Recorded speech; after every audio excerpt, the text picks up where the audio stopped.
හයිබෝන් සුබෝදෑසන දුවේ පුතේ අද අප ස්වාධීන රූපවාහිනී සේවයේ මෙවන තක්ෂලාව වැඩසටහනේ නමන වැඩසටහන වන පදාර්ථයේ ගුණ පිළිබඳව ඔබ හමුවේ විෂය කරුණු සාකච්ඡා කිරීමට පෙළඹෙන්නේ. අප මීට පෙර වැඩසටහන් 8ක් යටතේ ඔබට විෂය කරුණු හා ගැටලු සහිත ස්ථාන හඳුන්වා දුන්නා. අද අප පදාර්ථයේ ගුණ ඒකකයේ යටතේ තියෙන ඔබේ ගැටලු හා ඒ වැදගත් ස්ථාන සාකච්ඡා කිරීමට සූදානම් වෙනවා. මා පළමුව වැඩසටහන ආරම්භ කිරීමට අර්ජුන සර්ට ආරාධනා කරනවා. ඔව්. අද දින අප සාකච්ඡා කරන්නේ පදාර්ථයේ ගුණ මූලිකවම. ඉන් අනතුරුව අප පදාර්ථ සහ විකිරණ පිළිබඳව සාකච්ඡා කිරීමට බලාපොරොත්තු වෙනවා. පදාර්ථයේ ගුණ පිළිබඳ සඳහන් කිරීමේදී ප්‍රධාන වශයෙන් පදාර්ථයේ ගුණ ත්‍රිත්වයක් ගැන සඳහන් වෙනවා. ඒ යටතේ සඳහන් වන පළමුවෙනි පදාර්ථයේ ගුණ ලෙස අප සාකච්ඡා කරන්නේ ප්‍රත්‍යස්ථතාවයේ සම්බන්ධ කරුණුයි. ප්‍රත්‍යස්ථතාවය යනු කුමක්ද යන්නේ අපි සාකච්ඡාව පටන් ගනිමු. ප්‍රත්‍යස්ථ වස්තුවක් යනු කුමක්ද නිමල්? ඔව් ඇත්තටම පදාර්ථයේ ගුණ යටතේ අපි ප්‍රත්‍යස්ථතාවය පිළිබඳව සාකච්ඡා කරන ලබන්නේ ඝන පිළිබඳව මා හිතන්නේ ඝන වස්තු පිළිබඳව අප සාකච්ඡා කරද්දී පළමුව ප්‍රත්‍යස්ථතාවය යන්න හඳුන්වනවා. එතකොට අප ප්‍රත්‍යස්ථ වස්තුවක් යනුවෙන් හඳුන්වන්නේ කුමක්දයි පැහැදිලි කරොත් අතරම ප්‍රත්‍යස්ථ වස්තුවක් කියලා කියන්නේ කිසියම් වස්තුවක් මත බලයක් යෙදූ විට විරූපණය වී බලය ඉවත් කළ පසු ආරම්භක මුල් තත්ත්වයටපත් වෙනවා නම් එවැනි වස්තුව අපි හඳුන්වනවා ප්‍රත්‍යස්ථ වස්තුන් කියලා. එතනදී විරූපණය ලෙස හඳුන්වන්නේ දිග වැඩිවීමක්, වර්ගඵලය වැඩිවීමක්, පරිමා වැඩිවීමක් යන්න. ඉතින් මුල් තත්ත්වයටපත් වෙනවා නම් එවැනි වස්තුව අපි හඳුන්වනවා ප්‍රත්‍යස්ථ වස්තුන් ලෙස. ඔව්. එවැනි වස්තුවකට ප්‍රත්‍යස්ථතාවයක් තියෙන ලෙස අප සඳහන් කරනවා. ප්‍රත්‍යස්ථ වස්තුවක ප්‍රත්‍යස්ථතාවයේ කොපමණද යන්න අප යම් මාපාංකය මගින් අර්ථ දක්වනවා. ඇත්තෙන්ම මෙහිදී අපි සඳහන් කරනවා හැඩයේ සහ ප්‍රමාණයේ වෙනස් වීම මැන ගැනීම සඳහා අපට යම් මාපාංකය අර්ථ දැක්විය හැකියි. මීට අමතරව දෘಢතා මාපාංකය සහ නිකර මාපාංකය ගැන සඳහන් වෙනව නේද? ඔව් ඇත්තටම ප්‍රත්‍යස්ථතාවයට දුවල පුතාලා දැනගත යුතුයි අර්ථ දැක්වීම කීපයක්. පළවෙනි අර්ථ දැක්වීම විතතිය. විතතිය යනු කුඩා දිගෙහි වැඩිවීම. භාරයක් යෙදු විට අදාළ වස්තුවේ කුඩා දිගෙහි වැඩිවීමට අපි කියනවා විතතිය කියලා. සංකේතවත් කරන සිම්පල් E මගින්. ඒ වගේම විතතිය මුල් දිගට දරන අනුපාතය දුවල පුතාලා දැනගත යුතුයි වික්‍රියාව ලෙස අප අර්ථ දක්වනවා. එලෙසම කිසියම් වස්තුවක් මත යොදන භාරය F එයාගේ හරස්කඩ වර්ගඵලයෙන් බෙදුවාම ඒ ලැබෙන පිළිතුර අපි ප්‍රත්‍යා බලය ලෙස අර්ථ දක්වනවා. ඒ අනුව පළමුව අපට ප්‍රත්‍යස්ථතාවය වැදගත් වෙන භෞතික රාශිය තමයි යම් මාපාංකය කියන එක. යම් මාපාංකය ලෙස අප අර්ථ දක්වනවා ප්‍රත්‍යා බලය හා වික්‍රියාව අතර අනුපාතය අපි අර්ථ දක්වනවා යම් මාපාංකය කියලා. ඔව්. ප්‍රත්‍යබලය සඳහා ඒකක සඳහන් කරොත් අපට නිව්ටන් වර්ග මීටරයට නිව්ටන් හෙවත් පැස්කල් ලෙසත් වික්‍රියාව සඳහා ඒකක නොමැති එය දිගෙහි දිග වැඩිවීම සහ දිගෙහි මූලික දිගට දක්වන අනුපාතය. ඒ අනුව යම් මාපාංකය සඳහා ඒකක ලෙස ප්‍රත්‍යබලය ඒකකම යොදාගත හැකි. මෙම සූත්‍රයෙන් එතනදී දුලපතල දැනගත යුතුයි බහුවර්ණ වලට බොහෝ විට අහන ප්‍රශ්නයක් යම් මාපාංකයක ප්‍රත්‍යබලය ඒකක පීඩන ඒකක සමානයි. එවිට ඒකක හා මාන අතින් සමාන රාශි ත්‍රිත්වයක් ලෙස අපට හඳුන්වන්න පුළුවන් යම් මාපාංකය ප්‍රත්‍යාබලය පීඩනය. එය දුලපතලෙන් අසන ප්‍රශ්නයක්. ඉන් අනතුරු අප ගැටලුවකට යොමු වෙනවා. මෙහිදී යම් මාපාංකය පිළිබඳ ගැටලුව වාණීවල යම් මාපාංකයේ දෙක වැඩි කිරීම 10යි නිව්ටන් වර්ග මීටරයට වන අතර වර්ගඵලය වර්ග සෙන්ටිමීටර් 2ක් හා දිග මීටර් 2ක් වන වාණී කම්බයක් ඉහළ ගැටගසා නිව්ටන් 500ක භාරයක් එල්ලා ඇත. මෙහි විතතිය ගණනය කරන්න. මෙහිදී අප දන්නා සමීකරණය ආදේශ කිරීමෙන් යම් මාපාංකය සමානයි ප්‍රත්‍යාබලයේ බෙදීම වික්‍රියාව ඒ සඳහා අපට සොයාගත යුතු වන්නේ විතතියයි. එය ඊඩසගත් විට මෙලෙස ආදේශයෙන් අපට පිළිතුර ලබාගත හැකි. ඉන් අනතුරුව අප දෙවන ප්‍රශ්නයට යමු. ඔව් දෙවන ප්‍රශ්නේ දුලපතලෙන් අහන්නේ වාහනවල යම් අප දෙවන ප්‍රශ්නේ වාහනේ කම්බියක් සඳහා ලැබෙන ප්‍රත්‍යාබලයේ වික්‍රියා ප්‍රස්ථාරයේ දල හැඩය ඇඳ එහි සීමා ලක්ෂණ නම් කරන්න. දුලපතලට ඉතා වැදගත් ප්‍රශ්නයක්. මම හිතන්නේ අවුරුදු මෑත කාලීන අවුරුදු 3ක මෙම ප්‍රශ්නය දුලපතලෙන් අහනවා ප්‍රස්ථාරයේ ගති ලක්ෂණ විග්‍රහ කිරීම. අවසාන වශයෙන් එය 2012 එලෙසම 2015 වැනි අවුරුදු වල දුලපතලට මෙය ලකුණු ඇත්තටම ප්‍රස්ථාරයෙන් ලකුණු 4ක සීමාවක් දුලපතලට ගන්න පුළුවන්. ඒදී ඊටා වැදගත් වෙනවා රූපේ දුලපතලට පේනවා මේ O සිට A දක්වා අප හඳුන්වනවා මෙම ප්‍රත්‍යාබල වික්‍රියා ප්‍රස්ථාරයේ OA යන සීමාව අපි හඳුන්වනවා සමානුපාතික සීමාව ලෙස. එහිදී සිදුවන්නේ අදාළ වස්තුව මත කම්බියක් ගත්තොත් කම්බිය මත අප ඉහළ ආධාරයක සවි කරලා භාරයක් යෙදු විට භාරය වැඩි කරන විට කම්බියේ විතතිය වැඩි වෙනවා. එලෙසම භාරය ඉවත් කරන විට විතතිය අඩු වෙනවා. ඒ කියන්නේ අනුලෝමව සමානුපාතික ලෙස හැසිරෙනවා. ඒ නිසා O සිට A දක්වා අප හඳුන්වනවා සමානුපාතික සීමාව ලෙස. මෙය A කියලා දුන්නට පිළිතුරට උත්තරේ අපේ පිළිතුර ලෙස බාරගන්නේ. ඒක OA ලෙස දීම අවශ්‍ය වෙනවා. එලෙසම දුලපතල දැනගත යුතුයි O සිට B දක්වා සීමාව. A B නෙවෙයි O සිට B දක්වා සීමාව දුලපතල දැනගත යුතුයි අප හඳුන්වන ප්‍රත්‍යස්ත සීමාව කියලා. ඒක පැහැදිලි රූපේ දක්වලා තියෙනවා. O B සීමාව ප්‍රත්‍යස්ත සීමාව. මේ A B ලෙස ලිව්වොත් පිළිතුරු ලෙස බාරගන්නේ නැහැ. එතකොට එම සීමාව තුළ සිදුවන්නේ ප්‍රත්‍යස්ත සීමාව දක්වා දුලපතල දන්නවා ප්‍රත්‍ය ගුණය රඳා පවතිනවා. එනම් වස්තු මත භාරය ඇති කල විට විතතිය වැඩි වී භාරය ඉවත් කළ පසු සම්පූර්ණම විතතිය ශුන්‍ය වෙනවා. එම ගති ලක්ෂණ තියෙන සීමාවට අපි හඳුන්වනවා ප්‍රත්‍යස්ත සීමාව ලෙස. ඉන්පසු C අනු අවනත ලක්ෂය ලෙස අප හඳුන්වනවා. ඇත්තටම BC කියන්නේ එක ආසන්න ලක්ෂ දෙකක්. අප ප්‍රස්ථාරාන්දිද්දී එය ගොඩ පරතරයක් ලෙස දැක්වුවද එය ඈත ලක්ෂ දෙකක්. ඉන්පසු D ලෙස අප හඳුන්වනු ලබන්නේ උපරිම ප්‍රත්‍යාබලයේ ක්‍රියා කරන ලක්ෂය. එතනින් එහාට වස්තුව මත භාරය ඉවත් කළ විටද වස්තුවේ දිග වැඩිවීමක් සිද්ධ වෙනවා. ඊහිදී වස්තුව කැඩී යනවා. ඒ අපි ඊ ભેදක ලක්ෂය ලෙස හඳුන්වනවා. කැඩී යාම ලෙස හඳුන්වනවා. ඇත්තෙන්ම සීකරා වස්තුව යොමු වන විට ප්‍රත්‍යාබලයේ යොමු වන විට මෙහි අප සඳහන් කරනවා පර්මනන්ට් සෙට් නොමැතිනම් ස්ථීර දිග වැඩිවීමක් දක්නට ලැබෙනවා. 100ට 1ක පමණ දිග වැඩිවීමක් සාමාන්‍යයෙන් දක්නට ලැබෙනවා. ඒ සීමාව තුළ හූක්ස් නියමය අදාළ කරගත හැකි අපට. හූක්ස් නියමයෙන් අදාළ කරගත හැකි. හූක්ස් නියමය සඳහන් කරොත් එහෙම හූක්ස් නියමය අප සඳහන් කරොත් එය දුලපතාලා යාන්ත්‍ර විද්‍යාවේ හඳුනා ගන්නා උගේ නියමය නෙමෙයි අතර මෙතන සඳහන් කළ යුත්තේ. ඒදී දුලපතල අනිවාර්යෙන් කිවිය යුතුයි සමානුපාතික සීමාව තුල කියන වචනේ. සමානුපාතික සීමාව තුල කිසියම් වස්තුවක් මත යොදන භාරය එහි විතතියට අනුලෝමව සමානුපාතික වේ යන සඳහන් කිරීම අත්‍යවශ්‍ය වෙනවා. ඔව්. ඉන්න අනතුරු අපට යොමු වෙන්න පුළුවන් මෙහි දෙවන ප්‍රස්ථාරයෙන්ද අපේ දක්වා තිබෙන්නේ මෙහි දක්නට ලැබෙන අපි කියනවා ඉලාස්ටික් සීමාවේ සිට ප්ලාස්ටික් සීමාව දක්වා මෙම ද්‍රව්‍ය යොමු වෙනවා. එසේ නොවේ නම් මෙහි ස්ථීර අපි කියන්නේ විතතියක් ඇතිවීමක් ලැබෙනවා. ප්‍රත්‍යස්ත සීමාව පෙන්නට පස්සේ වස්තුවක් මත භාරයක් යෙදුව විට නැවත මුල් තත්ත්වයටපත් වෙන්නේ නැහැ. එනම් එම වස්තුවේ භාරය සම්පූර්ණයෙන්ම ඉවත් කළද විතතිය ශුන්‍ය වීමක් සිද්ධ වෙන්නේ නැහැ. එය තමයි දෙවෙනි ප්‍රස්ථාරයෙන් දුලපතලක් දැක්වන්නේ. භාරය ඉවත් කළ විටද යම් විතතියක් පෙන්වනවා. S යනු විතතියක් පෙන්වනවා. එය අපට ලබා ගන්න පුළුවන් OP ට සමාන්තර රේඛාවක් ලෙස නිර්මාණය කිරීමෙන් ඡේදන ලක්ෂ්‍ය විතතිය ලෙස අපට ඇත්තටම සොයා ගන්න පුළුවන්. මේ දුලපතල දැනගත යුතුයි. ඔව්. එමෙන්ම බංගුර ද්‍රව්‍යයක් සඳහා නම් මෙය අපට සමානුපාතික සීමාව සහ ඉන් අනතුරු ඊට ඉක්මනින් මෙහි ભેදක ලක්ෂය කරා යොමු වෙනවා. එසේ නොවේ නම් එහි ප්‍රත්‍යාබලය යෙදීම නිසා මෙම ද්‍රව්‍ය කැඩී යාමකට සිද්ධ වෙනවා. ඉන් අනතුරු අප ප්‍රශ්නයකට යොමු වෙනවා. පහත රූපයේ දැක්වෙන ප්‍රත්‍යාබල වික්‍රියා ප්‍රස්ථාරයකි. ඉන් අනතුරු ප්‍රස්ථාරයේ ඇසුරින් අසනවා මෙහි අනුක්‍රමණය කුමක්ද?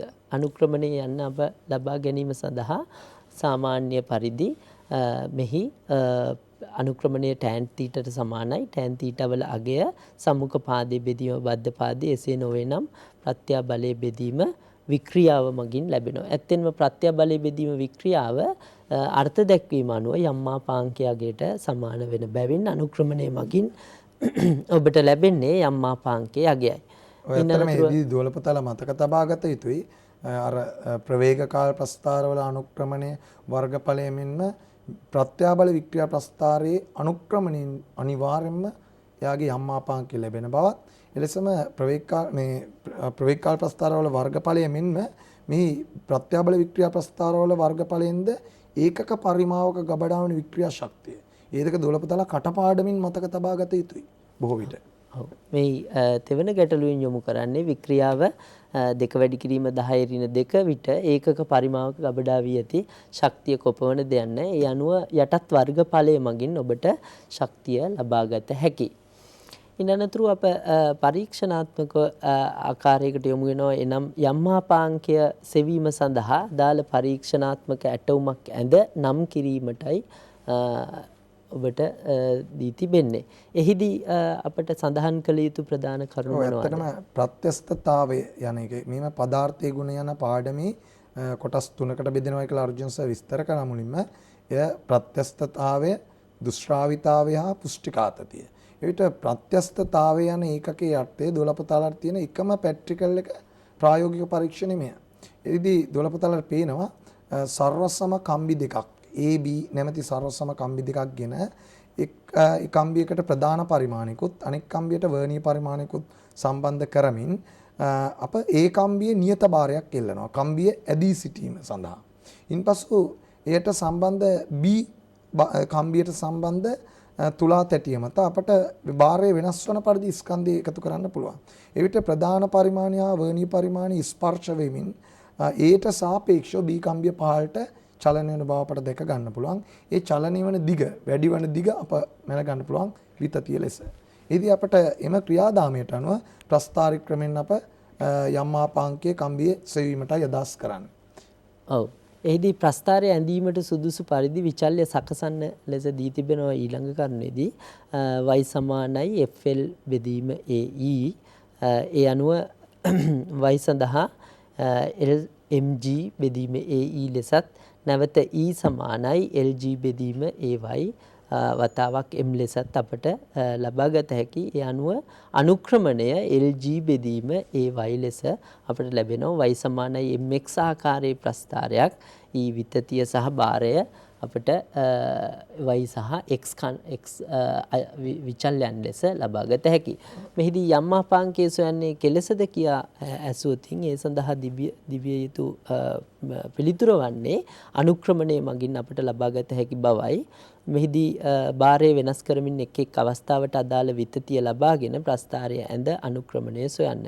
කම්බියෙහි මුල් දිග L හා වර්ගඵලය හරස්කඩ වර්ගඵලයේ සෙවීම අපට සිදු කළ හැකි. ඉන් අනතුරු අපට y සඳහා LG බෙදීම AM ලෙස අනුක්‍රමණයද සඳහන් කර තිබෙනවා. අනුක්‍රමණය දන්නේ නම් ඔබට y හි අගය ලබාගත හැකි. ඔව් ඇත්තටම ඒදී ප්‍රස්ථාරයේ වැදගත් කරුණු දොළපතලගෙන් විභාගයට අහන කරුණු අපේ දොළපතල දැනුවත් වේ යුතුයි. මෙම පැට්‍රිකල් එකේදී දොළපතලා L දිග මැනීමේ සඳහා භාවිතා කළ යුත්තේ අර රූප සටහනේ දැක්වෙන පරිදි A නියත භාරය ඉල්ලූ කම්බිය. හේතුව තමයි B භාරය වෙනස් කරමින් අප පරීක්ෂණය සිදු කරද්දී B භාරයේ ප්‍රත්‍යස්ත සීමාව යම් මොහොතක අපට නොදැනුවත්ව ඉක්මවා යා හැකියි. එවිට යම් විතතියක් පෙන්වන්න පුළුවන්.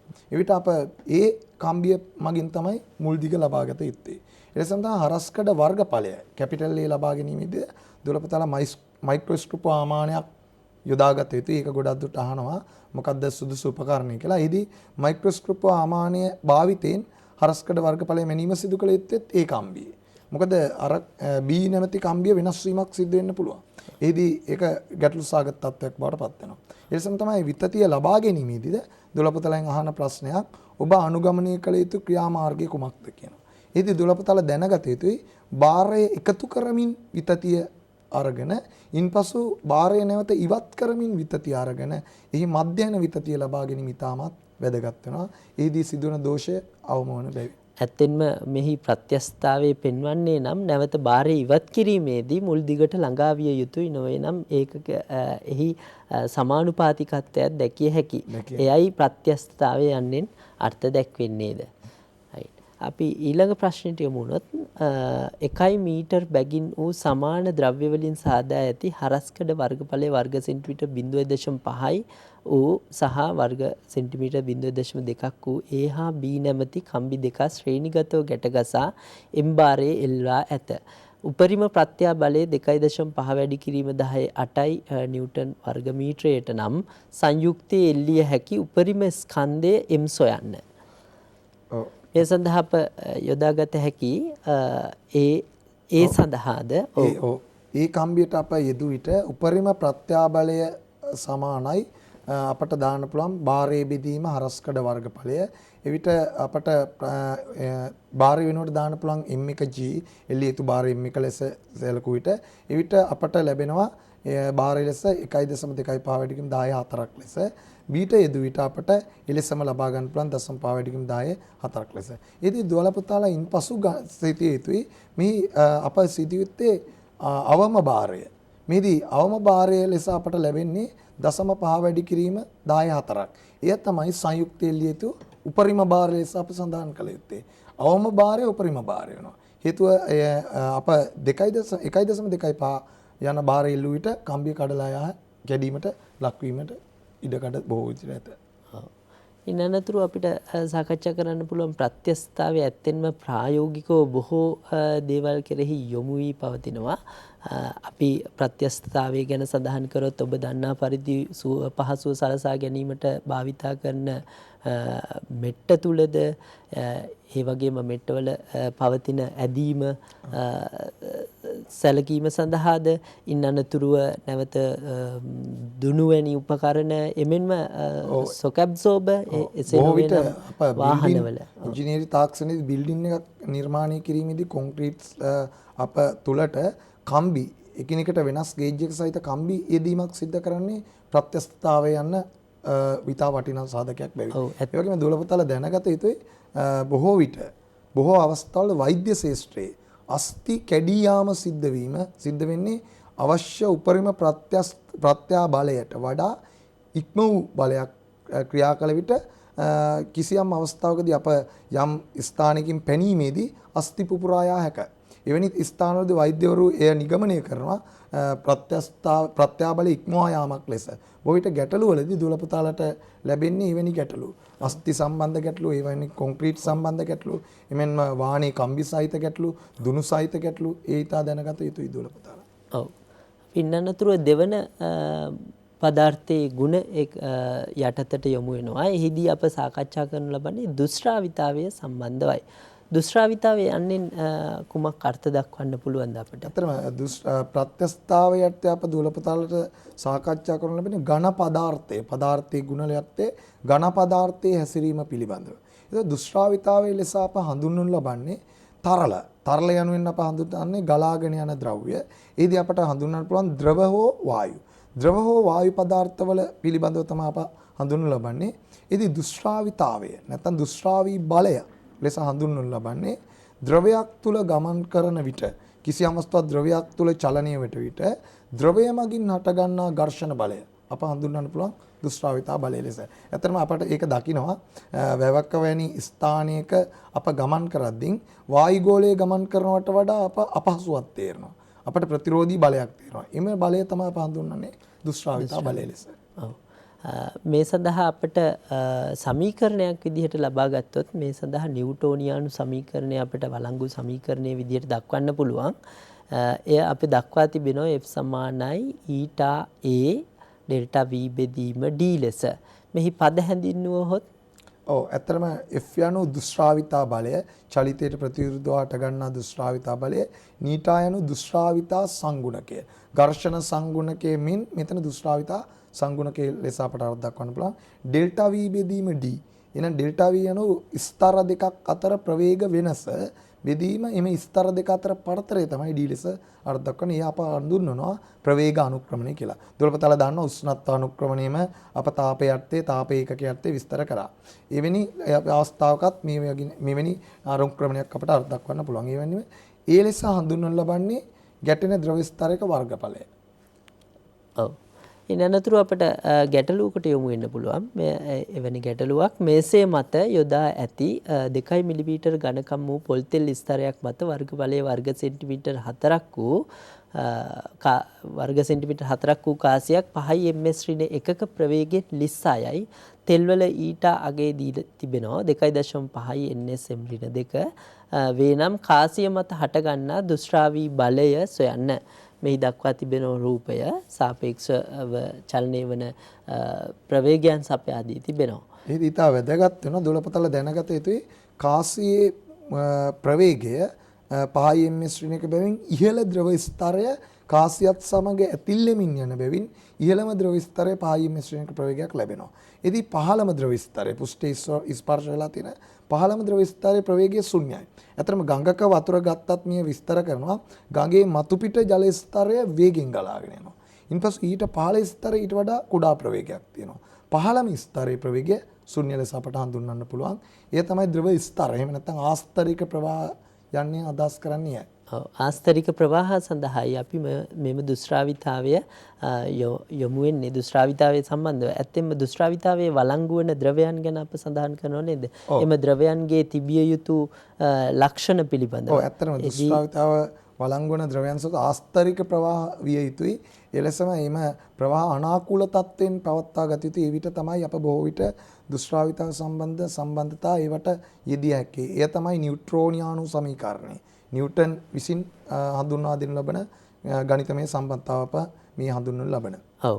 මෙහිදී අප ගැටලුවේ යොමු වී තිබෙන්නේ ගැටලුව අප ලබා දුන් දත්තවලට අනුව ගැටලුවේදී අප නැවත යොමු වුණොතින් F සමානයි 2.5 වැඩි කිරීම 4 වැඩි කිරීම 10 ඍණ 4 සහ ප්‍රවේග අනුක්‍රමණයේ පහරින බිඳුව බෙදීම 2 වැඩි කිරීම 10 ඍණ 3 එවිට අපට පිළිතුර 2.5 නිව්ටන් ලෙස ලැබී තිබෙනවා. ඉන් අනතුරුව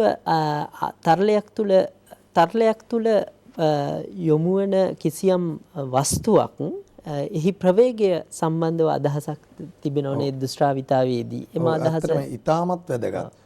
දොළපතලා මේ යෙදීම් පැත්තට ගියොත් ගැටලුවලදී අප දන්නවා කොළඹ වැනි ප්‍රදේශයක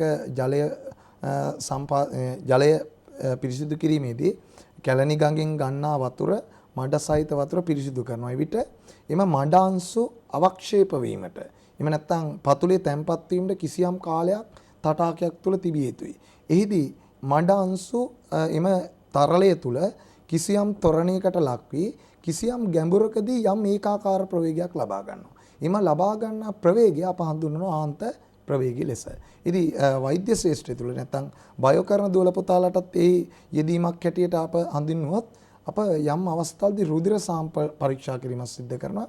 ඉතින් රුධිර සාම්පල් පවතින රුධිර සෛල බොහෝ විට පතුලේ අවක්ෂේප වීමට යම් කාලයක් ගන්නවා. ඉතින් ඔබ දන්නවා ඇතැම් රුධිර පරීක්ෂාවලදී දින 3කට පසු වෛද්‍ය වාර්තාව නිකුත් කරනවා. ඊට හේතුව මෙම රුධිර සෛල යම් ආන්ත ප්‍රවේගයට ලක් විය යුතුයි. එම ආන්ත ප්‍රවේගයට ලක් වූ පසු පතුලේ තැම්පත් වීම සඳහා යම් කාලයක් ගත වෙනවා. අපට එය ෂණිකව සිදු කළ නොහැකි දෙයක්. අන්න එම ප්‍රවේගය අප හඳුන්වනවා ආන්ත ප්‍රවේගය ලෙස. ඒ නිසා වැදගත් වෙනවා ආන්ත ප්‍රවේගය යන්න.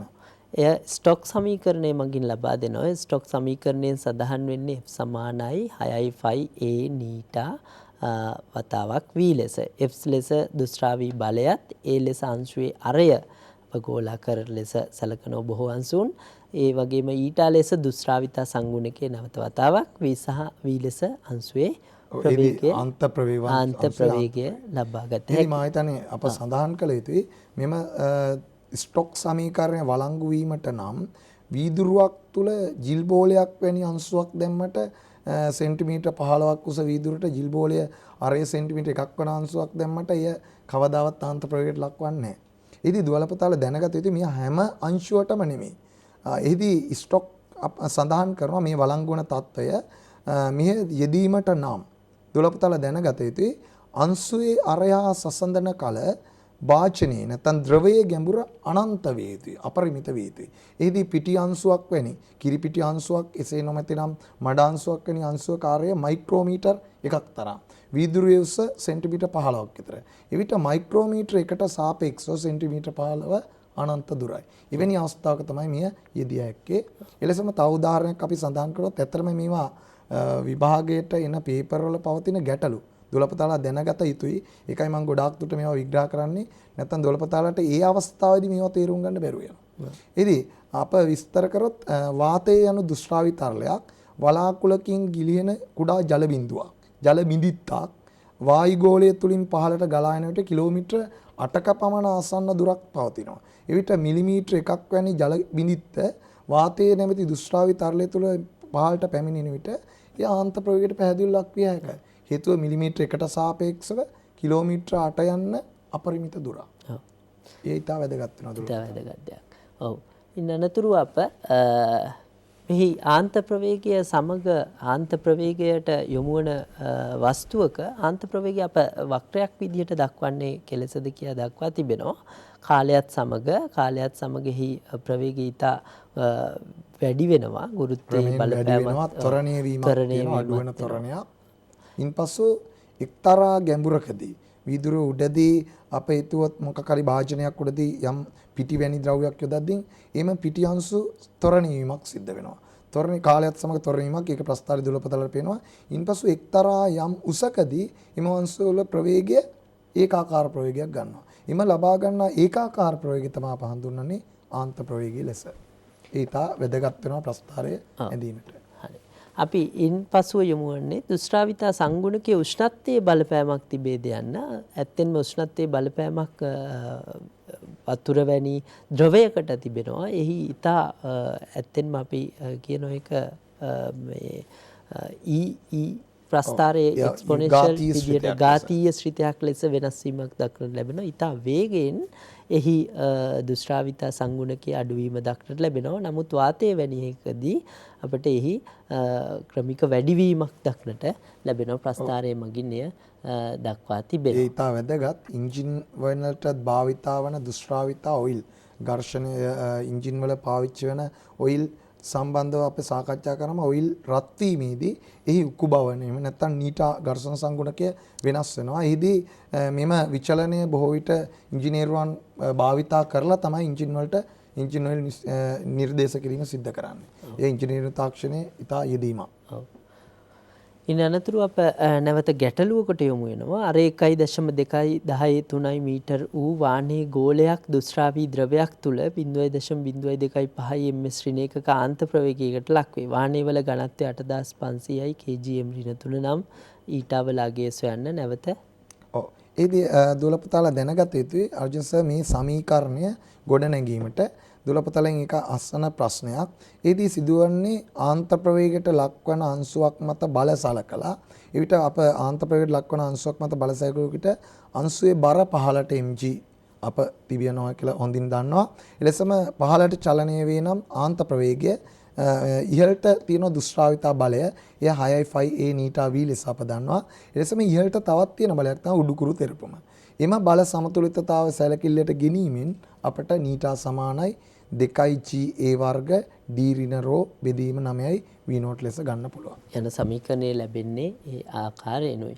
ඉන් අනතුරුව ඒ සඳහා අදාළ දත්තයන් ආදේශ කිරීමෙන් අපට ඊටාවල අගය මෙලෙස ලබාගත හැකියි. ඉන් අනතුරුව පොයිසෙල් සමීකරණය ලියා පද හඳුන්වන්න. පොයිසෙල් සමීකරණය මගින් පැහැදිලි කරන්නේ මොනවද? අතරම පොයිසෙල් සමීකරණ ඉතා දුෂ්ටාවිතාව ඒකකයේ වැදගත්ම ඒකකය තමයි පොයිසෙල් සමීකරණය. මොකද අර ප්‍රත්‍යස්ථාව ඒකකයේ යම් මාපාංකයේ වැනීම මේ පොයිසෙල් සමීකරණය මෙහිදී සඳහන් කරන්නේ දුෂ්ටාවී තරලයක් නලයක් තුලින් පිටතට ගලා යාමේ ශීඝ්‍රතාවය. තප්පර එකක කාලයකදී ගලා යන තරල පරිමාව අතර සම්බන්ධයක් තමයි පොයිසෙල් සමීකරණයෙන් හඳුන්වන්නේ. එහිදී රුධිර ලබා දීමේදී එලෙසම සේලයින් රෝගියෙකුට ලබා දීමේදී ඉතා වැදගත් වෙනවා පොයිසෙල් සමීකරණය. එලෙසම අප හැඳුනොත් තෙල් පරිවහනය. අප ගත්තොත් අප රටේ සැලකුවිට වරායෙන් නිකුත් කරන තෙල් කොළොන්නාව තෙල් ටැංකිය වලට රැගෙනීමේදී තෙල් පරිවහනය කිරීමේදී නල තුලින් ගමන් කරන්නේ. එවැනි අවස්ථාව ගොඩාක් දුරට ওই පොයිසෙල් සමීකරණය යොදා ගන්න ඉංජිනේරුවන් විසින් එහි ප්‍රවාහ ශීඝ්‍රතාවය මැනීම සඳහා. ඒවා ගැටලු වලදී දුවල පුතාලට A level paper වල ගැටලු සාකච්ඡා කිරීමේදී ඉතාමත් වැදගත් වෙන්නේ මම ඉහත සඳහන් කළ කරුණු. 13 දී සේලයින් ලබා දීමක් එලෙසම 15 මේ 16 අවුරුද්දේදී තෙල් පරිවහන නල සම්බන්ධ ගැටලුවක්. ඒවා දුවල පුතාලා ඉතා දැනගත යුතුයි ගැටලු වලදී එන වග. ඇත්තටම පොයිසෙල් සමීකරණයේ ලෙස දක්වා තිබෙන්නේ Q බෙදීම T එනම් ද්‍රවය ගලා යාමේ ශීඝ්‍රතාවය සමානයි 5a වල 4 වෙනි බලය ඩෙල්ටා p බෙදීම 8යි ඊටා l ලෙස. මෙහිදී a ලෙස අරයත් ඩෙල්ටා p ලෙස නලයේ දක්නට ලැබෙන පෙර පරිදි නලයේ දෙපස පීඩන අනුක්‍රමණය. එවිට නලයේ එක් තැනක පීඩනය P1 නම් අනෙක් තැන කෙළවර පීඩනය P2 නම් P1 ඍණ P2 බෙදීම ලක්ෂ දෙක අතර පරතරය එය පීඩන අනුක්‍රම ලෙස දැනගත යුතුයි දුවල පුතාලා. ඉතින් දුවල පුතාලා වැදගත් දෙයක් තමයි මෙතන වෙනස් කරන නලයේ අරය සිම්පල් ඒ ඉතා පැහැදිලිව දැනගත යුතු ත්වරණය නොව අරය බව. ඉතා වැදගත් වෙනවා. ඩෙල්ටා P බෙදීම ඩෙල්ටා P බෙදීම L මගින් එම පීඩන අනුක්‍රමණය ලබා දෙනවා. ඊට මගින් දුෂ්ටාවිතා සංගුණකය ලබා දෙනවා. ඇත්තට මේ ඉතා වැදගත් වෙනවා විද්‍යාගාරය තුළ දුලපතලට අදාළ ද්‍රවයක දුෂ්ටාවිතා සංගුණකයේ සෙවීමේදී පොයිසර සමීකරණ භාවිත කරනවා. එහිදී නියත මට්ටම් බඳුන නියත මට්ටම් උපකරණ භාවිතයෙන් අපට දුෂ්ටාවිතා සංගුණකය සොයා ගන්න පුළුවන්. ඔව්. ඉන් අනතුරු අපි නැවත ගැටලුවකට යොමු වෙනවා. එහිදී අරය 0.42යි 10 මීටර් ඌද දිග 0.2 මීටර් ඌ කේශික නලයක් තිරස්ව තබා ඇති අතර බටේ දෙකෙලවර පීඩන වෙනස මීටර් 0.25ක ජල කඳක උසට සමාන වේ. ජලයේ ගලා යාමේ ශීඝ්‍රතාවය 1.25 වැඩි කිරීම 10 ඝන මීටර තප්පරයට නම් ඊටාවල අගය සොයන්න. මෙහිදීද නැවත අප පෙර ආදේශ කිරීමෙන් දුලපතලට පහසුවෙන් යමාගය ගණනය කරගන්න පුළුවන්. ගණනය කරගත හැකියි. ඉන් අනතුරු අප දුෂ්ටාවිතාවේ පෙර සඳහන් කළ පරිදිම දුෂ්ටාවිතාවේ යෙදීමක් ලෙස එන්ජින් ඔයිල් වැනි ද්‍රව්‍ය භාවිතා කිරීමේදී අපේ පෙර සාකච්ඡා කරා. එදී උෂ්ණත්වය සමග දුෂ්ටාවිතාවේ වෙනස් වීම එවැනි අවස්ථාවලදී අප එය සැලකිල්ලට ගෙන ඉංජිනේරු තාක්ෂණයේදී ඉතා වැදගත් සිද්ධාන්තයක්. ඇත්තෙන්ම SAE අගය ලෙස අප ලබා දෙනවා. ඒ දුෂ්ටාවිතාවේ වැඩි ද්‍රව සඳහා SAE 40 ලෙසත් ඒ දුෂ්ටාවිතාවේ අඩු ද්‍රවයන් දුෂ්ටාවිතාවේ ඇත්තෙන්ම ශූන්‍යයට ඉතා ආසන්නයි ජලය වැනි ද්‍රව්‍යයක නේද? ඇත්තටම බෙන්සීන් ඊතර වැනි ද්‍රවවල බොහෝ විට දුෂ්ටාවිතාව ශූන්‍ය විය හැක. නමුත් ශූන්‍යම නෙමෙයි. වගේ දුලපතල දැනගත යුතුයි. ඉන් අනතුරු අප යොමු වන්නේ තුන්වන පදාර්ථයේ ගුණ ලෙස සඳහන් කරන පෘෂ්ඨික ආතතිය දෙසටයි. පෘෂ්ඨික ආතතිය අර්ථ දැක්වීම කොහොමද අපි කරන්නේ? ඔය ඇත්තටම පෘෂ්ඨික ආතතිය යන්නේ දුලපතල සරල අදහසක් දැක්වුවොත් දුලපතල දැකලා තියෙනවා ජලය මත ජල වීදුරුවක ජල පෘෂ්ඨය මත ඇතැම් දූවිලි අංශු ගිලෙන්නේ නැතුව රැඳී පවතිනවා. එලෙසම මීපැණි වැනි ද්‍රාවණයක් තුල යම් ස්කන්ධයක් සහිත කූඹි වැනි සතුන් ඒ මතු පිටින් ගිලින් නැතුව ගමන් කරනවා. එනම් එම වාතයට නිරාවරණය වූ ඇතම් ද්‍රව පුෂ්ඨ වලට යම් ආතතියක් නැත්නම් බලයක් නැත්නම් ශක්තියක් පවතින බවට අපට ඉතා පැහැදිලි. එම ශක්තිය පිළිබඳව හැදෑරීම අප හඳුන්වනවා පුෂ්ඨික ආතතිය ලෙස. වාතයට නිරාවරණය වූ ද්‍රව පෘෂ්ඨයක් මත අඳින ලද කල්පිත රේඛාවක ඒකක දිගක් මත එක් පසකට විහිදී ඇති බලය අපට අර්ථ දැක්විය හැකි පෘෂ්ඨික ආතතිය ලෙස. එමෙන්ම නැවත සඳහන් කිරීමත් ශක්තිය ඇසුරින් අපි අර්ථ දැක්වුවොත් වාතයට නිරාවරණය වූ ද්‍රව පෘෂ්ඨයක වර්ගඵලය ඒකක එකකින් වැඩි කිරීම සඳහා කළ යුතු කාර්ය ලෙසද මෙය අර්ථ දැක්විය හැකියි. T සමානයි W බෙදීමේ ඒ ලෙස අපට දැක්විය හැකියි. ඉන් අනතුරු අප ගැටලුවකට යොමු වෙනවා. දිග මීටර් 2ක් වූ ඒකාකාර කම්බියක් 0.25 වැඩි කිරීම 10 නිව්ටන් මීටරයට වූ පෘෂ්ඨික ආතතියක් ඇති ද්‍රවයක් මත ස්පර්ශව පවතී. කම්බිය මත පෘෂ්ඨික ආතති බලය සොයන්න. මේ සඳහා අප සමීකරණයේ යෙදීමෙන් T සමාන F බෙදීමේ ලෙසත් F සමානයි T L ලෙසත් ගෙන නැවත ආදේශයෙන් ඉතා පහසුවෙන් අපට බලය ලබා ගත හැකියි. ඉන් අනතුරු අප දෙවන ප්‍රශ්නය ඉතා වැදගත් ප්‍රශ්නයක් විදිහට අපට දක්වන්න පුළුවන්. රසදිය සහ ජලය වැනි ද්‍රව බිඳු දෙකක් ඇඳ එහි ස්පර්ශ කෝණය දක්වන්න. මෙහිදී සඳහන් කළ යුතු ඇත්තටම දුලපතල ඉතා වැදගත් ලෙස අහන ප්‍රශ්නයක් ස්පර්ශ කෝණය. දුලපතල දන්නවා ජලය වැනි දෙයක් ගත්තාම මේසයක පෘෂ්ඨයක් මත එයා තෙත් වෙනවා. නමුත් රසදිය වැනි ද්‍රවයක් ගත්තාම මේසයක පෘෂ්ඨයක් මත ලැබුවට තෙත් නොවන ද්‍රවයක්. ඒ ගුණයට හේතුව ස්පර්ශ කෝණය. එවිට අප රූපේ පරිදි දැක්කොත් ජලය වැනි ද්‍රවයක් අපි සැලකුව විට එය පැතිරීමක් දක්වනවා. ඊට හේතුව ද්‍රවය තුලදී ස්පර්ශකයේ සාධන කෝණය අප හඳුන්වනවා ස්පර්ශ කරන ද්‍රවය තුලදී. ඒ ඉතා වැදගත්. දුලපතල පේනවා ජලයේදී ද්‍රවය තුලදී කෝණය සුළු කෝණයක් හදාගන්න උත්සාහ කරනවා. ඒ බැවින් පැතිරීමක්, තෙත්වීමක් දකින්න පුළුවන්.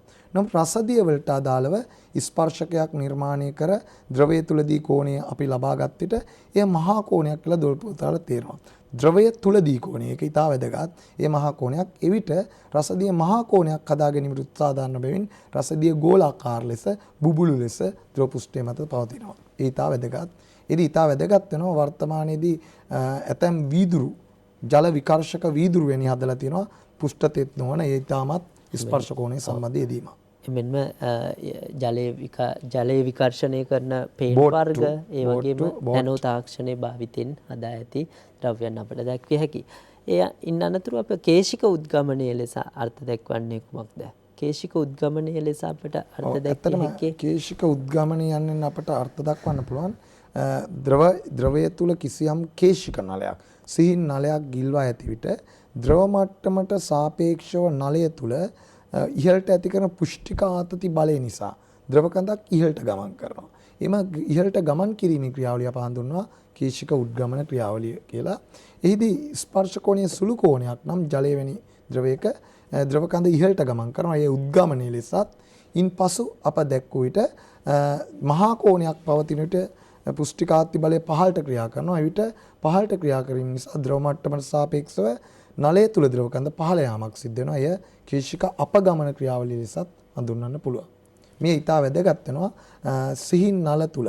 එනම් ශාක තුල කේශික නල පවතිනවා. ශාක තුල පවතින සෛලම වාහිනී කේශික නල. ඒතකොට ශාකයේ තුල ඉහළට ද්‍රව කඳක් ඇද ගැනීම සඳහා රඳවා ගැනීම සඳහා කේශික උද්ගමන ක්‍රියාවලිය බොහෝ විට වැදගත් වෙනවා. ඇත්තෙන්ම කේශික උද්ගමනය මගින් තමයි කපු වැනි රෙදි මගින් තෙත මාතු කිරීමට ලබාගත හැකි.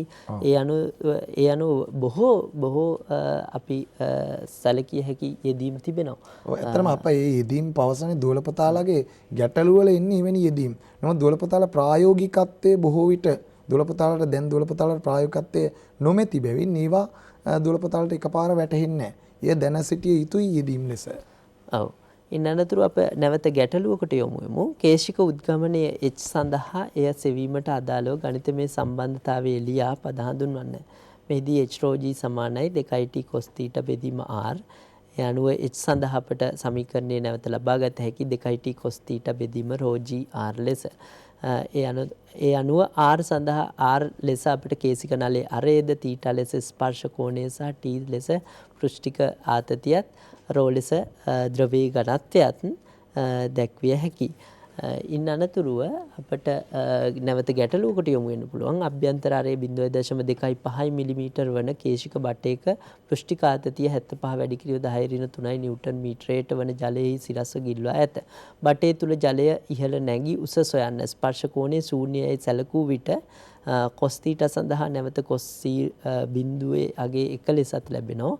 ඒ අනුව නැවත සුපුරුදු සමීකරණයට ආදේශ කිරීමෙන් H සමානයි 6.12 ලෙස ලැබෙනවා.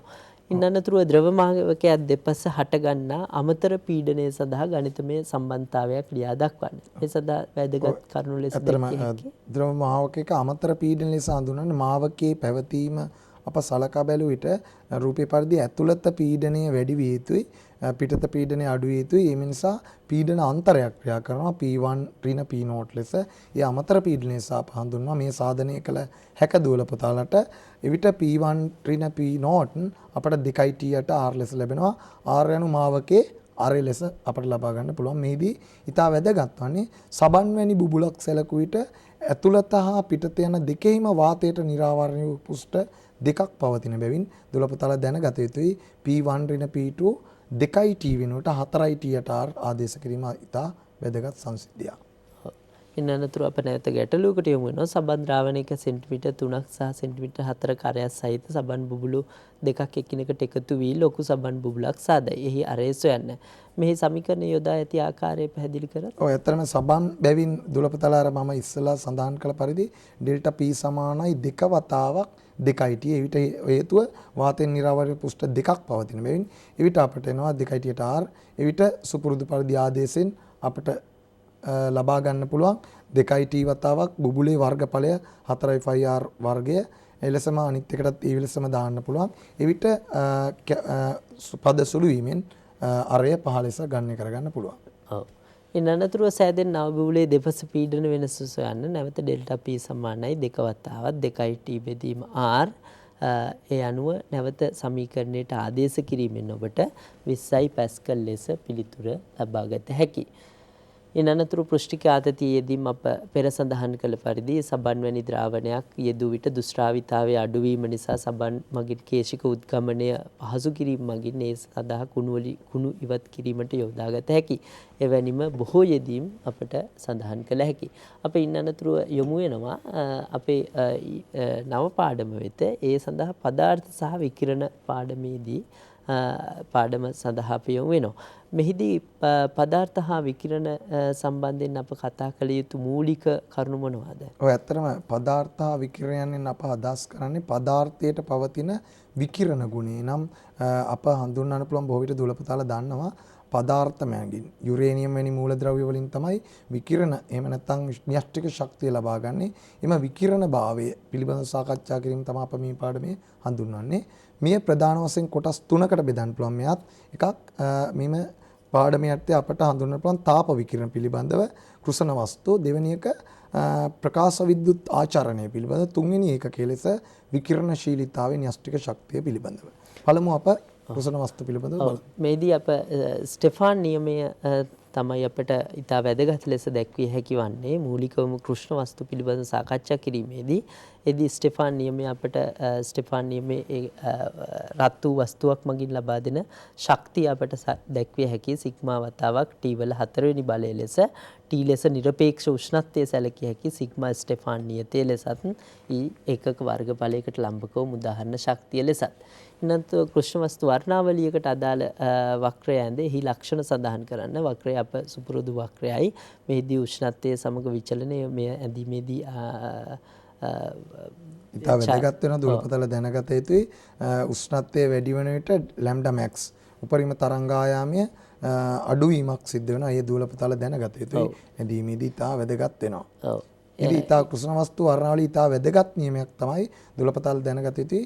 සෑම අවස්ථාවකම නිරපේක්ෂ උෂ්ණත්වය හා උපරිම ශක්ති විමෝචනයට අදාළ තරංගායාමය අතර ගුණිතය සෑම විටම නියතයක්. මේ ඇත්තටම වින්ගේ නියමය ලෙස අප හඳුන්වනවා. ඒ නිසා එම නියතය අප වින්ගේ විස්ථාපන නියම ලෙස අර්ථ දක්වනවා. වස්තුවේ උෂ්ණත්වය වැඩි කළ යුතු ලැම්ඩා මැක්ස් අඩුවේ. මෙන්ම සෑම විටම නිරපේක්ෂ උෂ්ණත්වය අපට මේ වින් නියමය ගැන සඳහන් කළ හැකි. ලැම්ඩා මැක්ස් වැඩි කිරීම T සමානයි C ලෙස. ඉන් අනතුරු අප නැවත ගැටලුවකට යොමු වෙනවා. හිරුවෙලිය අදාළ සූර්ය විකිරණ උපරිම ශක්ති විමෝචනයට අදාළ තරංග ආයාමය 400 නැනෝමීටර් වේ සූර්යාගේ උෂ්ණත්වය සොයන්න. මේ සඳහාද නැවත වීන් නියමය ආදේශ කිරීමෙන් අපට පිළිතුර ලබා ගත හැකියි. එහි පැහැදිලි කළ යුතු වන්නේ යයි. ඉන් අනතුරුව E අංශුවක් එක වැඩි කිරීම 10/7 ms ඍණ ඒකක වේගයෙන් ගමන් ගන්නා විට එහි තරංග ආයාමය සොයන්න. නැවත මේදී සඳහන් කළා ඩී බ්‍රොග්ලි තරංගායම ලෙස හඳුන්වනු ලබන්නේ මෙය ලැම්ඩා සමාන h බෙදීම p දුලපතල දන්නා සුපුරුදු සම්බන්ධතාවය. එහිදී h අණු ප්ලාන්ක් නියතය, p අණු අංශයේ ගම්‍යතාවය. එතකොට ඉලෙක්ට්‍රෝනයක් අපි සැලකුවාම mc ගෙන් ලැබෙන්නේ ගම්‍යතාවය. ඉතින් අපට ලැම්ඩා සමානයි 0.073 නැනෝමීටර් ලෙස ලැබෙනවා. ඇත්තටම එනම් අඩු තරංගායමක් ලැබෙන්නේ තරංගායමක් පවතින බැවින් ඉලෙක්ට්‍රෝනයට අංශුමය ස්වභාවයක් මෙන්ම තරංගමය ස්වභාවයක් පවතින නිසා අපට විග්‍රහ කරන්න පුළුවන්. ඔව්. ඉන් අනතුරුව ප්‍රකාශ විද්‍යුත් ආචරණ සංසිද්ධිය විස්තර කිරීමට අදාළ ප්‍රකාශ විද්‍යුත් කෝෂයක් ඇඳ දක්වන්න. මේ සඳහන් කර තිබෙන රූපයේ දක්වා තිබෙනවා. මෙහි ප්‍රායෝගිකව අපි සඳහන් කරොත් විස්තර. ඇත්තටම ඒදී පෘෂ්ඨය මත ආලෝක ශක්තිය පතන වෙන විට ආලෝකයේ සතු පෝටෝන එක ශක්තිය E සමානයි hf ලෙස දුවලපතල දන්නවා. එම පෝටෝන ශක්තිය උරා ගනිමින් එම පෘෂ්ඨයෙන් ඉලෙක්ට්‍රෝන ඉවත් වෙනවා. ඉවත් වීම සඳහා ලබා ගන්නා සංඛ්‍යාතය අප දේහලීය සංඛ්‍යාත ලෙස හඳුන්වනවා. එහිදී ඉවත් වීමට අවශ්‍ය ශක්තිය අප හඳුන්වනවා කාර්යසිතය ලෙස. එහිදී කාර්යසිතය ලබා ගනිමින් එම ඉලෙක්ට්‍රෝනය ඇනෝඩය වෙත චලනය වෙනවා. එහිදී ඉලෙක්ට්‍රෝන චලනය වීමක් නිසා මේදී ධාරාවක් පෙන්වනවා. එම ධාරාව අප හඳුන්වනවා ප්‍රකාශ විද්‍යුත් ධාරාව ලෙස. ඔව්.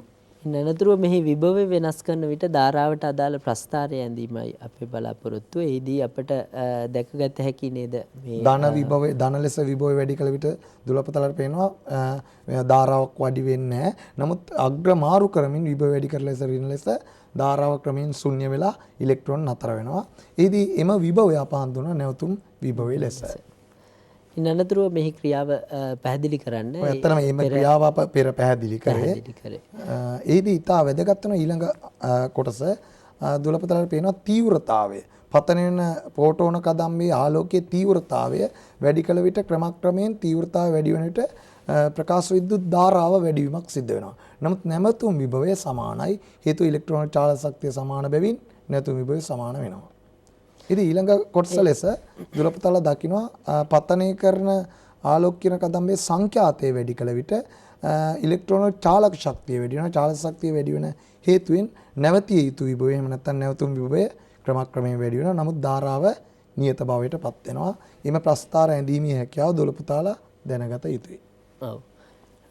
ඒ වගේම නැවතුම් විභවය සමග සංඛ්‍යාතයේ වෙනස් වීම සඳහන් කරොත් ඔව් ඇත්තටම නැවතුම් විභවය සමග සංඛ්‍යාතයේ විචලනය ගත්තොත් අප ප්‍රකාශ විද්‍යුත් සමීකරණයට අනුව එය y අක්ෂ වලට ලැබුවිට y සමානයි mx ධන c ආකාරයෙන් ලැබෙනවා. ඇත්තටම මේදී කාර්යසිතේ තමයි මේ අන්තක්ඛණ්ඩ ලෙස දැක්වන්නේ. ඔව් අයින්ස්ටයින්ගේ ප්‍රකාශ විද්‍යුත් සමීකරණය ලියා පද හඳුන්වන්න. මේ සඳහා අප ලබා ගන්නවා ශක්තිය සමානයි phi plus k max ලෙස E සමානයි hf බැවින් සහ කාර්යශ්‍රිතය phi hf not ලෙසත් f not දේහලීය සංඛ්‍යාතය h ප්ලාන්ක්ගේ නියතය k max උපරිම චාලක ශක්තිය සඳහා යෙදිය හැකි. මේ ගැටලුවක් ලෙස ඉදිරිපත් කළොත් ප්‍රකාශ විද්‍යුත් කැතෝඩයක් මත 300 නැනෝමීටරයක ඒකවර්ණ ආලෝකයක් පත්ව වූ විට ප්‍රකාශ ඉලෙක්ට්‍රෝන වල චාලක ශක්තිය 4 වැඩි කිරීම 10⁻19 ජූල් සිට ශූන්‍ය වේ. නැවතුම් විභවය සොයන්න. මේ සඳහාද ඒදී චාලක ශක්තිය දොළපතල දන්නවා. ඉලෙක්ට්‍රෝන චාලක ශක්තිය නැවතුම් විභවය හා ඉලෙක්ට්‍රෝන අතර ගුණිතින් ලැබෙන ශක්තිය සමාන වේ යුතුයි. එවිට V නෝට් ලෙස අපට ලැබෙනවා 2.5 වෝල්ට් යන්න. එලෙස මේ ඊළඟ කොටසට අපි ගමන් කරොත් ප්‍රකාශ විද්‍යුත් කැතෝඩයක් මත දේහලී තරංගායමය 600යි නැනෝමීටර වේ. මෙම පතනය වන ආලෝකයේ නැවතුම් විභවය 2.5ක් නම් පතන තරංගායමය සොයන්න. එවිට අප E සමාන hf යන්නෙන් අදහස් කරන්නේ ශක්තිය E සමාන hf නෝට් ලෙස හඳුන්වන්නේ කාර්යසිතේ kmax කියන්නේ උපරිම චාලක ශක්තියේදී kmax අපේ දන්නවා. ඔයා ගැනීමෙන් ආදේශයෙන් දොළපතලට පහසුවෙන් ලබා ගන්න පුළුවන් ලැම්ඩා යනු තරංගායමේ කියද 271.3 නැනෝමීටර ලෙස. ඉතා පහසුවෙන් ගණනය කරගන්න පුළුවන්. ඔව්. ඉන් අනතුරු අපට X කිරණ නිෂ්පාදනය කරන ආකාරය පිළිබඳව හඳුන්වා දෙන්න තියෙනවා. X කිරණ නිෂ්පාදනය සඳහා අප ඇටුමක් මෙහි දක්වා තිබෙනවා. ඔව් ඒ දීතා වැදගත් වෙනවා. ප්‍රකාශ විද්‍යුත් ආචාරණීයම සිද්ධියක් තමයි යෙදීමක් ලෙස තමයි අපේ X කිරණ භාවිතා කරන්නේ. එදී මේ නම් කිරීම දොළපතල අනිවාර්යෙන් දැනගත යුතුයි. අධි වෝල්ටීයතා ප්‍රභවය, එම සූත්‍රිකා වෝල්ටීයතාවය, එනම ඉලක්කය, එහෙම නැත්නම් ටාගට් එක, සූත්‍රිකාවෙන් පැමිණ ආලෝක කිරණේ සතු ශක්තිය ඉලක්කය මත පතිතැවීමෙන් ඉලක්කයෙන් යම් කිරණ විශේෂයක් ගමන් කරනවා. එය රොන්ජන්ට් නැමැත්තා විසින් X ලෙස නම් කරනවා. එය අප හඳුන්වනවා X කිරණ ලෙස. මෙය ඉතා වැදගත් වෙනවා අප ප්‍රායෝගික ජීවිතයේදී පහත යෙදීම් සඳහා. ඔව්. X කිරණ වල ගුණ මොනවාද ලෙස හඳුන්වා තිබෙනවා. මෙහිදී විද්‍යුත් චුම්බක ශේෂ්ත්‍ර මගින් අපගමනය නොවේ X කිරණ. ඒ වගේම 1 මිලිමීටර ඝනකම ඇති අවම ඝනකම ඇති ඊයම් තහඩුවකින් මේ නතර කරගත හැකි. වායු තුලින් ගමන් කිරීමේදී වායු අයනීකරණයට ලක් වේ. ඡායාරූප පටල මත සංවේදන ඇති කරයි. X කිරණ වල ප්‍රයෝජන මොනවාද? මේ හොඳින් දන්නා කාරණයක්. වෛද්‍ය විද්‍යාවේදී ඉංජිනේරු තාක්ෂණයේ සහ ආරක්ෂක කටයුතු සඳහා උදාහරණ ලෙස දැක්විය හැකියි. ඉන් අනතුරු අප ප්‍රධාන කාරණයට යොමු වෙනවා විකිරණශීලීතාවය යනු කුමක්ද? විකිරණශීලීතාවය යනු පරිසරයේ පවතින අස්ථායී න්‍යෂ්ටි විකිරණ පිට කරමින් ස්ථායී න්‍යෂ්ටි බවට පත්වීමේ ක්‍රියාවලියයි. මේ ෂය නියමය ලියා දක්වන්න විකිරණශීලී මූලද්‍රව්‍ය නියදියක යම් මොහොතකදී තප්පර එකක් තුල සිදුවන පෘථග්කරණ ගණන එම මොහොතේදී එම නියදියේ එම පවතින න්‍යෂ්ටි ගණනට අනුලෝමව සමානුපාතික වේ. මෙය dn බෙදීම dt සමානයි ඍණ ලැම්ඩා n ලෙස දැක්විය හැකියි. මේ සඳහන් කළ යුතු විශේෂයක් තිබෙනවා. ඔව් ඇත්තටම එහිදී ඍණ ලැම්ඩා ලෙස හඳුන්වන්නේ ඍණෙන්. මොකද කාලයත් සමග සැලකුව විට විකිරණ වල න්‍යෂ්ටි ගණන අඩුවීමක් සිද්ධ වෙනවා. එම අඩුවීම තමයි ඍණ ලකුණෙන් හඳුන්වනු ලබන්නේ. මේ ඉතා වැදගත් වෙන ශ්‍රේණියම දොළපතල දැනගත යුතුට ලැම්ඩායි ඒකක පවා සීමිත තප්පරයට ලෙස අපට ලැබෙනවා ලැම්ඩායි ඒකක. ඔව්. ඉන් අනතුරුව මෙලෙස පිටවිය හැකි විකිරණ අංශු වර්ග 3ක් සම්බන්ධව අසනවා. ඒ සඳහා අප දන්නා පරිදි ඇල්ෆා අංශු, බීටා අංශු සහ ගැමා අංශු මේවායේ නිවැරදිව අප ලබාගත යුතු වෙනවා. ඉන් අනතුරුව අප සමීකරණය විස්තර කරොත් එහෙම. ඔව් ඇත්තටම ඊයින් පසු ලැබෙන සමීකරණය අපට ලබා ගන්න පුළුවන් න්‍යෂ්ටි ක්ෂය වීම අනුව දුවල පුතාලා දැනගත යුතුයි මොන අංශුවද පිට වෙන්නේ යන්න පහත දීලා තියෙන සමීකරණ දුවල පුතාලාට පේනවා මේදී ස්කන්ධ ක්‍රමාංක පරමාණු ක්‍රමාංක සමාන කිරීමෙන් පිට වෙලා තියෙන්නේ බීටා ප්ලස් අංශුවක් ලෙස. ඉන්පසු අපි කොටසට යමු වුණොත් එimhe පෙර සඳහන් කළ පරිදි ෂය නියමයට අදාළ dn යට dt සමාන ඍණ ලැම්ඩා වතාවක් n අනුකලනය කළ විට අපට ලැබෙනවා n සමානයි n නෝට් වතාවක් e ගේ ඍණ ලැම්ඩා t. ඒ ලබා ගැනීම දැන නොසිටිය යුතුයි. ඒ කියන්නේ දැන ගැනීමක් අවශ්‍ය වෙන්නේ නැහැ. ඉතින් ඊට වැදගත් වෙනවා ඊළඟ කොටස දුවල පුතාලා දැන යුතුයි අර්ධ ආයු කාලය. එනම් විකිරණශීලී මූලද්‍රව්‍යක පවතින විකිරණශීලී න්‍යෂ්ටි ගණන හරි අඩක් බවට පත්වීම සඳහා ගතවන කාලය අප හඳුන්වනවා අර්ධ ආයු කාලය ලෙස. මේ බොහෝ විට විකිරණශීලීතාවය අනුව අර පුරාණ දේවල් වල කාලය එහෙම නැත්නම් පුරාණ වස්තුන්ගේ කාලය මෙනීම සඳහා ගොඩක් දුරට භාවිතා වෙනවා. පැරණි නටමුන් වැනි පරීක්ෂා කිරීමෙත එසම ලෙඩ රෝග හඳුනා ගැනීම සඳහා බොහෝ විට අර්ධ ආයු කාලය යොදා ගන්නවා. ඉතින් අර්ධ ආයු කාලේ ප්‍රස්ථාරය අප සඳහන් කරොත් එයද සුපුරුදු පරිදි ක්ෂණික ක්‍රමයෙන් අඩුවන ප්‍රස්ථාරයක් අපට දැක ගන්න පුළුවන් රූපේ පරිදි. ඉන් අනතුරුව දී තිබෙන ගැටලුව ක්‍රිප්ටෝන් 3627 අර්ධායු කාලයේ මිනිත්තු 78ක් වේ. මෙහි ෂය නියතය හොයන්න. නැවත අප t භාගය සමානයි 0.693 බෙදීම ලැම්ඩා නිසා ලැම්ඩාවලාගේ ආදේශයෙන් ලබා ගත හැකියි. ඉහත මූලද්‍රව්‍ය 10 මයික්‍රෝග්‍රෑම් ප්‍රමාණයක සක්‍රීයතාවය සොයන්න. සක්‍රීයතාවය සෙවීමේදී නැවත ඔබට පෙර පරිදිම ගැටලුව සඳහා ආදේශ කිරීමෙන් පිළිතුර බෙකරල් මගින් ලැබෙනවා. දුවල පුතාලා දැනගත යුතු විකිරණශීලීතාව මැන්නන ඒකකයේ බෙකරල් බව. එසම ඊටා වැදගත් වෙන අවසාන වශයෙන් දුවල පුතාලට විකිරණශීලී න්‍යෂ්ටික ප්‍රතික්‍රියා සම්බන්ධ ශක්තිය ප්‍රතික්‍රියා වර්ග දෙකක් තියෙනවා. න්‍යෂ්ටි එකතු වීමෙන් සිදුවන ප්‍රතික්‍රියා අප හඳුන්වනවා එක නාමයකින්. ඒ වගේම න්‍යෂ්ටි කැඩීමෙන් සිදුවන ප්‍රතික්‍රියා තව නාමයකින් හඳුන්වනවා. න්‍යෂ්ටි දෙකක් ඝෂ්ඨණයෙන් කැඩීමෙන් නටන ගන්නා ප්‍රතික්‍රියා අප හඳුන්වනවා න්‍යෂ්ටි විඛණ්ඩන ප්‍රතික්‍රියා ලෙස. එසම න්‍යෂ්ටි එකතු වීමෙන් නැති වෙන ප්‍රතික්‍රියා න්‍යෂ්ටි විලායන ප්‍රතික්‍රියා ලෙස හඳුන්වනවා. ඉතින් ඊට වැදගත් වෙනවා සූර්යයා සතුව හයිඩ්‍රජන් පරමාණු එකතු වීමෙන් හීලියම් න්‍යෂ්ටි සෑදිලා තමයි සූර්ය විකිරණ වල ශක්තිය ලබා දීම සිද්ධ වෙන්නේ. ඔව්. මේදී අප ගැටලු යොමු කර තිබෙන්නේ සූර්ය මත සූර්ය ශක්තියට අදාළව ප්‍රතික්‍රියා දක්වා තිබෙනවා. මෙහි ශක්තිය හානිය සෙවිය යුතුයි. මේ සඳහා ශක්තිය හානිය සෙවීමට ඔබට දන්නා පරිදි ආදේශ කිරීමෙන් ලබා ගත හැකියි. ඉන් අනතුරුව අපට එලෙසම න්‍යෂ්ටි විඛණ්ඩන ප්‍රතික්‍රියාවක ශක්තිය සම්බන්ධව දුවල පුතාලට ඒකත් එලෙසම ගණනය කරගන්න පුළුවන් ඇත්තටම. ඔව්. මේ සඳහා විකිරණශීලීතාවයේ ප්‍රයෝජන ලෙස අපට දැක්විය හැකි වෛද්‍ය චිකිත්සක කටයුතු සඳහා එමෙන්ම කාබන් දිනයුම සඳහා එය වැදගත් වෙනවා අප පෙර සඳහන් කළ පරිදි. එමෙන්ම වෛද්‍ය උපකරණ ජීවාණුහරණය සහ ආහාර කල් තබා ගැනීමේ කටයුතු සඳහා අප භාවිතා කර තිබෙනවා. ඔව් අද දින අප සාකච්ඡා කරනු ලැබුවේ පදාර්ථයේ ගුණ සහ පදාර්ථ සහ විකිරණ පිළිබඳවයි. ඊළඟ පාඩමේදී අප ඔබ හමුවන්නේ ඉලෙක්ට්‍රොනික විද්‍යාව පිළිබඳ කරුණු සාකච්ඡා කිරීමටයි. ආයුබෝවන් සුබ දවසක්.